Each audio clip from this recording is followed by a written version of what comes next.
మైసూరు నగరం మన జనరేషన్ వారికి తెలిసింది ఏంటంటే భారతదేశంలో ఉన్న చాలా సిటీస్ లో ఇది ఒక సిటీ అని, అలానే మైసూరు పాక్ ఎక్కడి నుంచే పుట్టింది అని ఇలా కొన్ని మాత్రమే తెలుసు. కానీ దీని వెనకున్న అద్భుతమైన అందమైన చరిత్ర ఏంటో తెలిస్తే మాత్రం ఇక్కడ నుంచి ఈ మైసూరు సిటీని చూసే దృష్టికోణం పూర్తిగా మారిపోతుంది. హైదరాబాద్ అనగానే ప్రతి ఒక్కరికి చార్మినార్ ఎలా అయితే గుర్తొస్తుందో, మైసూర్ అనగానే ప్రతి ఒక్కరికి మైసూర్ ప్యాలెస్ అలా గుర్తొస్తుంది. ఎందుకంటే ఆ ప్యాలెస్ అంత అద్భుతంగా ఉంటుంది కాబట్టి. ఇప్పుడు ఏదైతే మనం చూస్తున్నామో ఈ మైసూర్ సిటీ, ఇది ఒకప్పుడు ఒక రాజ్యం. ఈ రాజ్యం కోసం ఎన్నో యుద్ధాలు జరిగాయి. అలానే దీన్ని దక్కించుకోవడం కోసం కట్టప్ప కంటే నమ్మకం కలిగిన వారే మోసం చేయడం జరిగింది. అలానే చరిత్రకు చివరి గుర్తుగా మిగిలిన ఈ ప్యాలెస్ వెనక ఎంతో కష్టం దాగి ఉంది. మనం చెప్పుకోవాలే కానీ ఎంతో అద్భుతమైన బాధాకరమైన కథ ఈ ప్యాలెస్ వెనక దాగి ఉంది. ఈ రోజు ఈ వీడియోలో ఈ మైసూర్ ప్యాలెస్ గురించి పూర్తి విషయాలు మీకు తెలియజేసే ప్రయత్నం చేస్తాను. అసలు ఈ మైసూర్ రాజ్యం ఎలా పుట్టింది, ఎవరెవరు ఈ మైసూర్ రాజ్యాన్ని పాలించేవారు, ఎవరెవరు ఆక్రమించారు, ఎవరెవరు దోచుకున్నారు, అలానే ఎవరెవరు అభివృద్ధి చేశారు, ముఖ్యంగా మైసూర్ ప్యాలెస్ కున్న చరిత్ర ఏంటి, ఇలా ఒక్కటేంటి అన్నిటినీ వరుసగా ఈ వీడియోలో చూసేద్దాం. సో ఇక లేట్ చేయకుండా వీడియోలోకి వెళ్ళిపోదాం. అండ్ వీడియోలోకి వెళ్లే ముందు ఒక్క మాట, ఇలాంటి మరెన్నో మంచి వీడియోస్ ని మీ కొరకు తెచ్చేందుకు ఈ వీడియోకి జస్ట్ ఒక లైక్ చేయండి చాలు. అలానే మీలో ఎంతమంది మైసూర్ ప్యాలెస్ ని చూసారో ఖచ్చితంగా కామెంట్ చేయండి. సో ఇక లేట్ చేయకుండా వీడియోలోకి వెళ్ళిపోదాం. ముందుగా మైసూర్ కి ఈ పేరు ఎలా వచ్చింది అంటే ఒక రాక్షసుడు వలన. ఆ రాక్షసుడి పేరే మహిషాసురుడు. ఈ పేరును మీలో చాలా మంది వినే ఉంటారు. హిందూ పురాణాల్లో పేరుకున్న పెద్ద పెద్ద రాక్షసుల్లో ఇతను ఒకడు. ఈ మహిషాసురుడు అనే రాక్షసుడు పేరు నుంచే మహాసూరు అనే పదం, ఆ తరువాత ఈ పదం మహాసూరుగా, ఆ తరువాత ఈ పదం నుంచే మైసూర్ అనే పదం కాలక్రమమే వచ్చి స్థిరపడింది. హిందూ పురాణాల ప్రకారం ఒకానొకప్పుడు ఈ ప్రాంతాన్ని మహిషాసురుడు అనే రాక్షసుడు పరిపాలించేవాడు. ఆయన పాలన సమయంలో ఈ ప్రాంతాన్ని ఆయన పేరు మీదుగా మైసూరు అని పిలిచేవారు. ఈ రాక్షసుడు ప్రజలను పెట్టే ఇబ్బందుల నుంచి కాపాడేందుకు ఈ ప్రాంతంలోనే ఉన్న కొండపై కొలువు తీరిన చాముండేశ్వరి దేవి వచ్చి అతన్ని హరించింది అని చెప్తారు. ఏది ఏమైనప్పటికీ ఈ మైసూర్ అనే పేరు మాత్రం ఈ రాక్షసుడు పేరు నుంచే పుట్టి అలా నిలిచిపోయింది. ప్రస్తుతం అయితే మైసూర్ అనేది మైసూర్ పెయింటింగ్స్ కి, మైసూర్ పక్క అనే మిఠాయికి, మైసూర్ పట్టు వస్తువులకు, అలానే మైసూర్ గంధపు చెక్కలకు, అలానే మైసూర్ ప్యాలెస్ కి, ఇలా వీటన్నిటికీ బాగా ఫేమస్. మైసూర్ అనేది ఇప్పుడు మనందరికీ ఒక సిటీ లాగా కనిపిస్తుంది. అయితే చరిత్రలో వందల సంవత్సరాల వెనక్కి వెళ్లి చూస్తే రాజుల కాలంలో మైసూర్ అనేది ఒక రాజ్యం. ఆ తర్వాత రాజుల కాలంలో రాజ్యాలు విస్తరించినప్పుడు మైసూర్ అనేది ఒక నగరంగా అభివృద్ధి చెందింది. అది ఎంతలా అంటే రాజ్యానికి ప్రధాన రాజధానిగా మారింది. అలా స్వతంత్రం వచ్చే వరకు కూడా 1947 ముందు వరకు కూడా మైసూర్ అనేది రాజ్యానికి రాజధానిగా ఉండి అక్కడ నుంచి రాజులు పాలన చేసేవారు. ఇక స్వతంత్రం వచ్చిన తర్వాత నుంచి రాజ్యాలు అనేవి కలిసిపోయి రాష్ట్రాలుగా ఏర్పడ్డాక 1956లో కర్ణాటక రాష్ట్రం ఏర్పడ్డాక ఆ రాష్ట్రంలో భాగంగా మారింది. ప్రస్తుతం కర్ణాటక రాష్ట్రంలో ఉన్న నగరాలలో 3వ అతి పెద్ద నగరంగా మైసూర్ నిలిచింది. ఇంకా ఇప్పుడు అసలైన విషయంలోకి వెళ్దాం. అదే మైసూర్ చరిత్రలోకి. మొదట్లో మైసూర్ రాజ్యం విజయనగర రాజ్యంలో సామంతి రాజ్యంగా ఉండేది. క్రీస్తు శకం 1399వ సంవత్సరంలో మైసూర్ ని పాలిస్తున్న రాజు చనిపోవడంతో ఈ విషయం తెలుసుకున్న పక్క రాజ్యమైన కరగ్గాహల్లి రాజ్యపు అధిపతి మైసూర్ రాజ్యపు యువరాణిని బలవంతంగా పెళ్లి చేసుకుని మైసూర్ రాజ్యాన్ని దక్కించుకోవాలి అని చూశాడు. అయితే ఇదే సమయంలో మైసూర్ కి తీర్థయాత్రల కోసం వచ్చిన ఉత్తర గుజరాత్ రాష్ట్రం యొక్క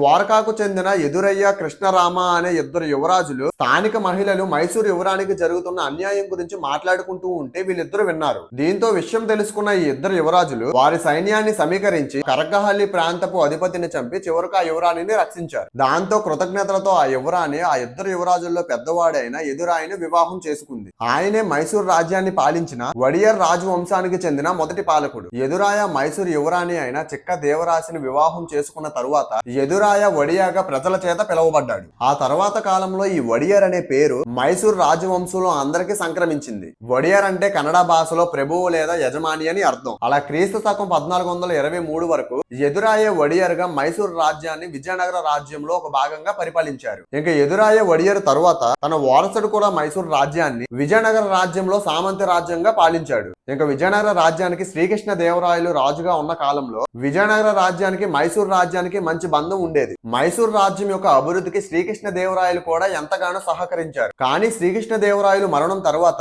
ఈ రెండు రాజ్యాల మధ్య బంధాలు క్షీణించిపోయాయి. దాంతో క్రీస్తు శకం 1565లో విజయనగర రాజ్యం పూర్తిగా పతనమైన తర్వాత మైసూర్ రాజ్యం అనేది ఒక స్వతంత్ర రాజ్యంగా వెలిసింది. ఇలా మైసూర్ రాజ్యం ఒక స్వతంత్ర రాజ్యంగా మారి మారినప్పుడు మైసూర్ రాజ్యాన్ని రాజా ఒడియర్ 1 పరిపాలిస్తున్నాడు. ఇలా మైసూర్ రాజ్యం ఒక స్వతంత్ర రాజ్యంగా మారిన తరువాత ఈ రాజ్యంలోని పురగిరి నుంచి 2 మైళ్ళ దూరంలో ఉన్న మర్రి చెట్టుకు ప్రజలు పూజలు చేయడం ప్రారంభించినప్పుడు నుంచి ఇలా అక్కడ దసరా సంబరాలు మొదలయ్యాయి. అయితే దసరా మొదలవడానికి ఒక రోజు ముందు ఈ రాజ్యంలో ఒక విషాదమైన ఘటన జరిగింది. రాజుకున్న ఏకైక కొడుకు తన వారసుడైన నరసరాజు ఒడియర్ నవరాత్రులకి ఒక రోజు ముందు మరణించాడు. కానీ రాజు మాత్రం ఆ బాధలోనే నిపుణులను సంప్రదించి ఆ తరువాత ఏది ఏమైనా సరే దైవ కార్యానికి అడ్డు వచ్చినా ఆగకూడదు అని ఆ రోజున శాసనం వేయించారు. అలా ఆ రోజున మొదలైన ఆ దసరా సంబరాలు ప్రతి ఏటా మైసూర్ లో ఘనంగా జరుగుతూనే వస్తున్నాయి తప్ప ఆగలేదు. ఇంకా స్వతంత్ర రాజ్యంగా ఏర్పడిన తర్వాత నుంచి మైసూర్ రాజ్యాన్ని దక్కించుకునేందుకు పొరుగు రాజ్యాల నుంచి వరుసగా దాడులు జరగడంతో రాజ్యాన్ని కాపాడడం కోసం క్రీస్తు శకం 1610వ సంవత్సరంలో రాజా ఒడియర్ 1 మైసూర్ రాజ్యం యొక్క రాజధానిని మైసూరు నుంచి శ్రీరంగపట్టణం పట్టణానికి మార్చారు. ఇంకా రాజా ఒడియర్ 1 మైసూర్ రాజ్యాన్ని విస్తరించడానికి చాలా కృషి చేశారు. అలానే ప్రజల కోసం రాజ్యంలో ఎన్నో మంచి పనులు కూడా చేపట్టారు. ఇంకా ఈయన తర్వాత క్రీస్తు శకం 1638వ సంవత్సరంలో కాంతి వరసింహరాజా మైసూరుకి రాజయ్యాడు. ఇక్కడ మీ అందరికి ఒక డౌట్ వచ్చే ఉంటుంది, రాజు ఒక్కగాను ఒక కొడుకు చనిపోయాడు కదా, ఈ కాంతి వరసింహరాజు ఎక్కడి నుంచి వచ్చాడు అని. ఇతను ఎవరు అంటే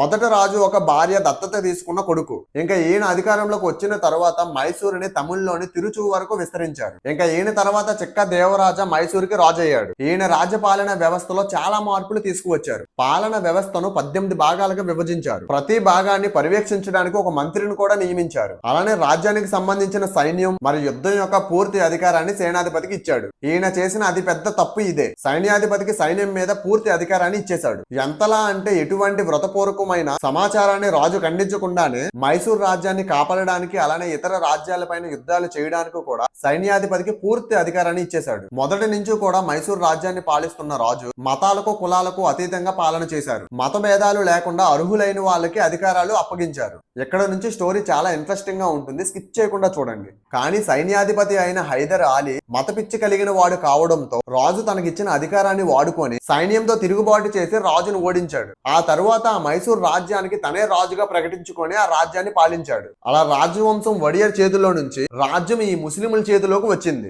ఇంక హైదర్ అలీ తరువాత ఈయన కొడుకు చేతికి మైసూర్ వచ్చింది. హైదర్ అలీ కొడుకు మరెవరో కాదు, టిప్పు సుల్తాన్. ఈ పేరును మీలో చాలా మంది వినే ఉంటారు. ఈ తండ్రి కొడుకుల పాలనలో ప్రజలని బలవంతంగా ముస్లిం మతంలోకి మార్చారు. అంతేకాకుండా మతం పేరుతో చాలా మంది మహిళలను చిన్నపిల్లలను హత్య చేశారు. అది కూడా ఎంతలా చేశారు అంటే ఇప్పటికి కూడా టిప్పు సుల్తాన్ పేరు గుర్తుండిపోయేటట్టుగా చేశారు. అందుకే మనలో చాలా మంది ఇప్పుడు కూడా టిప్పు సుల్తాన్ అనే పేరు ఎక్కడో దగ్గర వినే ఉంటారు. అయితే 1799లో టిప్పు సుల్తాన్ కు అలాగే ఈస్ట్ ఇండియా కంపెనీకు మధ్య జరిగిన శ్రీరంగపట్నం యుద్ధంలో టిప్పు సుల్తాన్ మరణించడంతో మళ్ళీ మైసూర్ రాజ్యం తిరిగి ఒడియర్ వంశం చేతికి వచ్చింది. ఒడియర్ రాజు అతి నమ్మకంతో సేనాధిపతికి ఇచ్చిన అధికారం అనేది దాదాపు 40 ఏళ్ల పాటు వాళ్ళ రాజ్యం వాళ్ళకి దక్కకుండా లాక్కునేలా చేసింది. 40 ఏళ్ల తర్వాత కానీ మళ్ళీ తిరిగి వాళ్ళ రాజ్యం వాళ్ళకి దక్కలేదు. ఈ సంఘటన అనేది మన జీవితంలో కూడా బాగా ఉపయోగపడుతుంది. ఎందుకంటే అతి నమ్మకంతో నమ్మడం వలన 40 ఏళ్లు వాళ్ళ రాజ్యం వాళ్ళకే దక్కకుండా పోయింది. సేమ్ మన జీవితంలో కూడా ఎవరినన్నా నమ్మి ఏదైనా ఇచ్చినప్పుడు అది మళ్ళీ తిరిగి మనకు ఇవ్వకపోవచ్చు. అలానే అతిగా నమ్మడం వల్ల మనం కూడా చాలా సార్లు బాధపడే అవకాశం కూడా వస్తుంది. సరే, ఇంకా స్టోరీలోకి వెళ్తే 1799 నుంచి 1840 కాలాల్లో ఈ 140 కాలాల్లో కృష్ణరాజు ఒడియర్ 3 అలానే కృష్ణరాజు ఒడియర్ 4 పాలనలో నేడు మనం చూస్తున్న విధంగా మైసూర్ సిటీ అనేది ఆధునిక పట్టణ రూపాన్ని సంతరించుకుంది. వీరి కాలంలో మైసూరు నగరం ఎంతగానో అభివృద్ధి చెందింది.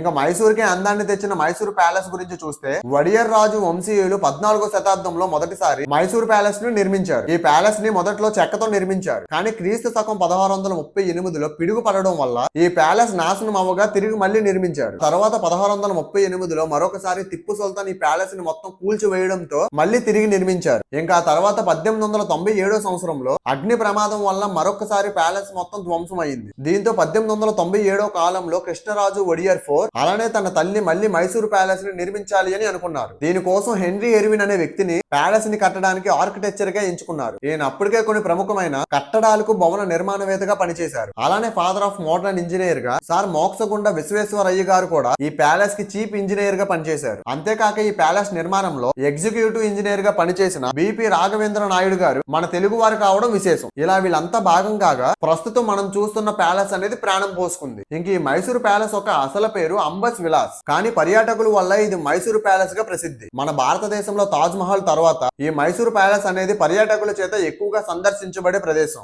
ఈ మైసూర్ ప్యాలెస్ అనేది మైసూరు నగర నడిఒడ్డున ఉంటుంది. సాధారణంగా మైసూర్ సిటీ ఆఫ్ ప్యాలెస్ గా పిలుస్తారు. మైసూర్ లో మొత్తం 7 ప్యాలెస్లు ఉన్నాయి. కానీ మైసూర్ ప్యాలెస్ అంటే ప్రత్యేకంగా ఈ అంబస్ విలాస్ ని చూపిస్తారు. ఈ ప్యాలెస్ మొత్తం 72 ఎకరాలు విస్తరించి ఉంది. అందులో రాజభవనం 4 ఎకరాల్లో విస్తరించి ఉంది. దీని నిర్మాణం 1897లో మొదలయ్యి 1912లో పూర్తయింది. అంతేకాకుండా ఈ ప్యాలెస్ పైభాగంలో 2.7 kg స్వచ్ఛమైన బంగారంతో చేయబడ్డ మైసూర్ రాజ్యం ఒక జెండా ఉంటుంది. అలానే పై కొప్పులోని జెండా చుట్టూ ఉన్న కలిసాలు కూడా బంగారంతో చేయబడినవే. ఇంక ఈ రాజభవనానికి 4 ప్రధాన ద్వారాలు ఉన్నాయి. మొదటిది తూర్పు ద్వారం. దీన్ని జయ మార్తాండ అని కూడా పిలుస్తారు. దీన్ని రాజ కుటుంబీకులు ప్యాలెస్ లోకి ప్రవేశించడానికి, అలానే దసరా సమయంలో కేవలం జాతర సమయంలోనే తెరవబడుతుంది. అదే విధంగా వరహ అని పిలువబడే పడమర ప్రవేశం కూడా దసరా ఉత్సవాల్లో మాత్రమే తెరవబడుతుంది. ఇంకా బలరామ అని పిలువబడే దక్షిణ ద్వారం సాధారణ ప్రజలకు పర్యాటకులకు తెరిచి ఉంటుంది. ఇంకా మిగిలిన ఉత్తర ద్వారాన్ని జయరామ అంటారు. ఈ ద్వారం కూడా పర్యాటకుల కోసం తెరవబడి ఉంటుంది. ప్యాలెస్ లోని 25% మాత్రమే పర్యాటకులకు చూసేందుకు వీలుగా ఉంటుంది. మిగిలిన 75% ఒడియర్ రాజవంశస్థులు నివసించడానికి ఉపయోగిస్తారు. ఇంక ఈ ప్యాలెస్ లో 3 అంతస్తులు రాతి నిర్మాణంతో ఉంటుంది. ఇంక ఈ నిర్మాణంలో ముదిర గులాబీ రంగుతో గోపురాలు కనిపిస్తాయి. అలానే విశాలమైన తోరణాలు ఉంటాయి మరియు పెద్ద పెద్ద ఉద్యానవనాలు ఉంటాయి. ప్యాలెస్ లో బంగారంతో కూడిన 145 అడుగుల ఎత్తులో అంటే 5 అంతస్తుల ఎత్తులో గోపురం ఉంటుంది.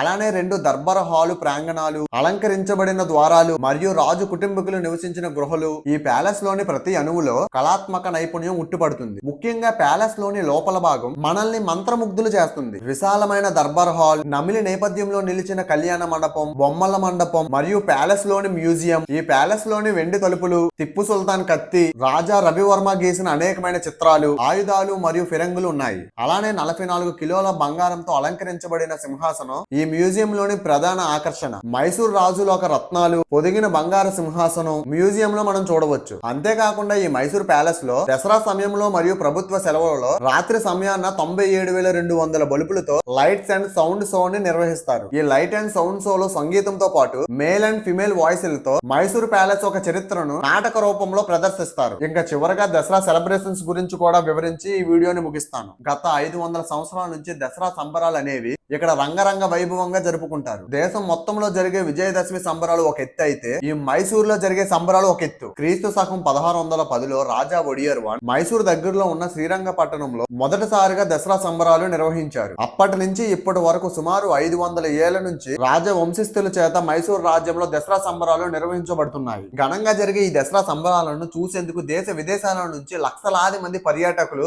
విజయదశమి రోజు మైసూర్ కి చేరుకుంటారు. విజయదశమి యొక్క మొదటి 9 రోజులు శక్తిమాత పూజలు జరుగుతాయి. అలానే ఈ 9 రోజులు మైసూర్ ప్యాలెస్ లో ప్రాచీన క్రీడా పోటీలు, సంస్కృత సంగీత పోటీలు మరియు నృత్య ప్రదర్శనాలు నిర్వహిస్తారు. విజయదశమి నాడు అంటే 10వ రోజు అంబో సవారి అని పిలువబడే అలంకరించబడిన ఏనుగుల ఊరేగింపు నగరంలోని వీధుల్లో జరుగుతుంది. ఈ ఊరేగింపు కోసం సౌష్ఠవమైన ఏనుగుల్ని ఎంపిక చేస్తారు. వీటిని సాంప్రదాయ ప్రకారం అందంగా అలంకరించి ఊరేగింపుకు సిద్ధం చేస్తారు. వీటిలో ప్రధానమైన ఏనుగుల ఊరేగింపులో మైసూర్ రాజు ఒక అంబారిగా పిలువబడే బంగారు సింహాసనాన్ని మోస్తుంది. ఈ సింహాసనంలోని వడియర్ వంశీయుల కులదైవమైన చాముండేశ్వరి అమ్మవారు కొలువు తీరు ఉంటారు. ఈ ఊరేగింపులో రంగురంగుల పట్టీలు ధరించిన నృత్య బృందాలు, గిరిజన కళాకారులు ప్రదర్శిస్తారు. అలంకరించిన గుర్రాలు మరియు ఒంటెలు కూడా ఈ ఊరేగింపులో భాగం. ఈ అద్భుతమైన చరిత్రాత్మకమైన విషయాలను చూడడానికి లక్షలాది మంది ప్రజలు మైసూర్ ప్యాలెస్ వద్దకు విచ్చేస్తారు. ఇంకా ఊరేగింపు పూర్తయిన తరువాత అన్ని మండపం దగ్గరికి చాముండేశ్వరి అమ్మవారి దగ్గరికి చేరడంతో దసరా సంబరాలు ముగుస్తాయి. ఇలా ప్రతి సంవత్సరం లక్షల మంది సమక్షంలో వడియర్ వంశస్థులు ప్రతి సంవత్సరం సంస్కృతమైన ఈ దసరా సంబరాలు నిర్వహిస్తారు. సో ఇది ఫ్రెండ్స్ మైసూర్ వెనుకున్న అందమైన చరిత్ర. ఈ వీడియో మీకు నచ్చింది అనుకుంటున్నా. నచ్చితే అలా చూసి వెళ్ళిపోకుండా ఈ వీడియోకి ఒక లైక్ చేయండి చాలు. అలానే ఇలాంటి మంచి వీడియోస్ కోసం సంజు ఫర్ యూ ఛానల్ ని సబ్స్క్రైబ్ చేసుకోండి.